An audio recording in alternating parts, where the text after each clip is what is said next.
بسم الله الرحمن الرحيم، والصلاة والسلام على سيدنا محمد. ادعموني باللايك والاشتراك عشان كل حاجة جديدة تنزل لكم. أعمل لكم أجمل وصفة للحواوشي على قناة أم رودي. نص كيلو لحمة، ربع كيلو صدوق، فلفل، التوابل: بابريكا، فلفل اسود، كزبره، جنزبيل، حبهان على كوبيبه صيني، بيكنج باودر ده عشان الرغيف هيقب معاكم باللحمه، وقرفه، والملح، وبصل، والثوم. حطيت البصل، هضربه هو والفلفل وارجع لكم كده.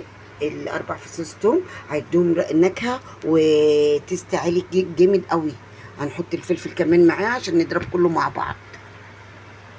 بسم الله الرحمن الرحيم.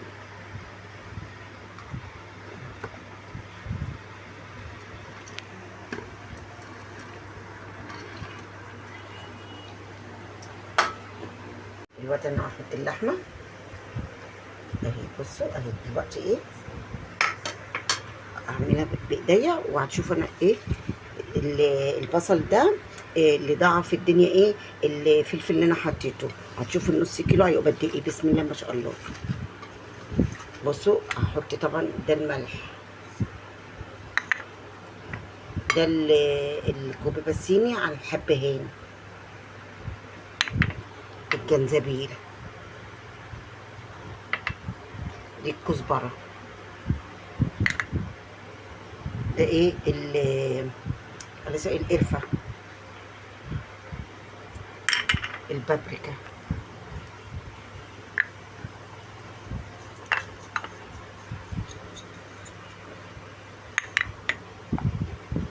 الفلفل الاسود. ده الاساسي في كل اكلاتنا. ده البيكنج باودر ده عشان هيخلي اللحمه ما تكشش، وفي نفس الوقت الرغيف بتاعك هيقب مليان اهو. قطعت لسه انا كل ده ما حطيتش الصدوق. كل ده ما حدش عمله الا غير على قناه ام رودي اهي. وممكن عايزه تضربيها في الكبه اضربيها. بسم الله ما شاء الله، الله اكبر. ادعموني باللايك والاشتراك. شايفين كده اهو. بصوا اهي اللحمه، بصوا اهي كده اهو. بصوا وهحط لسه كمان ادي الصدوق اهو اهو. هضرب كله مع بعضه. ها، احط حته فحميه، هتوديكوا حته تانية كانكم عاملينها على الفحم اهو. شايفين حطي اهي كده. انا مليت الرغيف. بصوا مش فاضي اهو، فتحناه كده اهو. اوريكم واحد تاني عشان ما ياخدش من وقتكم. واللايك والاشتراك، وادعموني. بصوا احنا بنفتحها كده. عايزه تقصيها من هنا قصيها، بس انا حرام اللي انا هقدر من الرغيف ده بالصدوق. بصوا الصدوق اهو. شايفين ادي الصدوق اهو. بصوا مع اللحمه.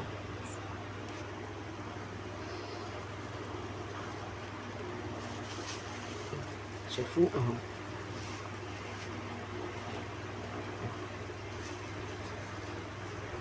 بصوا شايفين اهو. بصوا شايفين الرغيف اهو. احشيهم وارجع لكم تاني. الكميه اللي احنا عملناها اهيت. شايفين طلع 20 رغيف. ها شوفوا احنا بنشتري الرغيف اهو. ادي رغيف وادي الرغيف التاني اهو اهو. دلوقتي تشوفوه. اطلعه وتشوفوه اهو. شايفين ازاي اهو اهو. هنطلعه نحطه على الصاج، وهنحطه في الفرن لان مش هنعمل سوا كامل هنا اهوت. هيكمل سوا في الفرن. شايفين اهو الرغيف الاولاني اهو. بصوا اهو هنكمل سواه هنا اهوت. بصوا نشوف ازاي هنا اهو. احط التالت بقى. بصوا احط برضو قدامكم اهو التاني يا جماعه. دولت اللي انا هحطهم في الفرن. ها، وغير اللي انا هطلعه معاكم دلوقتي من على البتاع، من على الزيت. الرغيف هيتقبل كده اهوت، مش هيخس معاكم كده قابب ومليان لحمه اساسا اهو. بصوا اهو اهو بصوا اهو.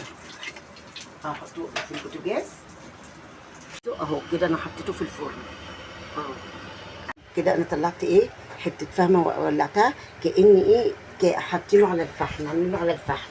بصوا اهو، ولا زيت. بصوا مش شارب زيت ولا حاجه. اللمعان اللي عليه ده اللي هي اللي انا حطيتها. بصوا شايفين البخار طلع ازاي؟ كاني جايباه من عند ايه الجزار. بصوا شايفين ازاي اهو اهو. بصوا شايفين كده اهو. عدت عليه شويه وهوريه لكم بعدين ايه يطلع كده من البخار. شايفين البخار من تحت اهو، بس شايفين اهو البخار. بصوا اهو، ولا ناشف ولا حاجه اهو. بصوا حلو اهو، شايفين اهو اهو. اوريه لكم من جوه. شايفين كده استوى. ده كده مستوى. الحمار ده بتاع الصدوق.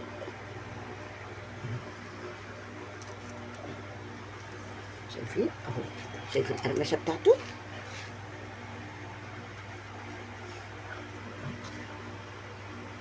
شايفين اهو سخن ملهلب. شايفين اهو. هقطع واحد واوريه لكم. شايفين كده استوى من جوه. بصوا اهو، بصوا اهو. ده مادام طلع كده اهو يبقى إيه استوت من جوه. شايفين اهو.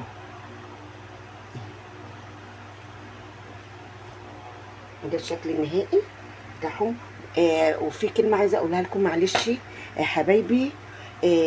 أرجوكم أرجوكم ما تأكلوش حاجة لعيالكم من بره. ما تأكلوش أي حاجة لعيالكم من بره. اعملوها انتوا بإيديكم. مرة هتطلع حلوة، مرة هتطلع وحشة كده هوت. لغاية ما عيالكم ياخدوا إنهم ياكلوا أكل البيتي. في ولاد بيجي لها أمراض. وما تنسونيش في اللايك والاشتراك عشان ننزل لكم كل جديد. مع السلامة.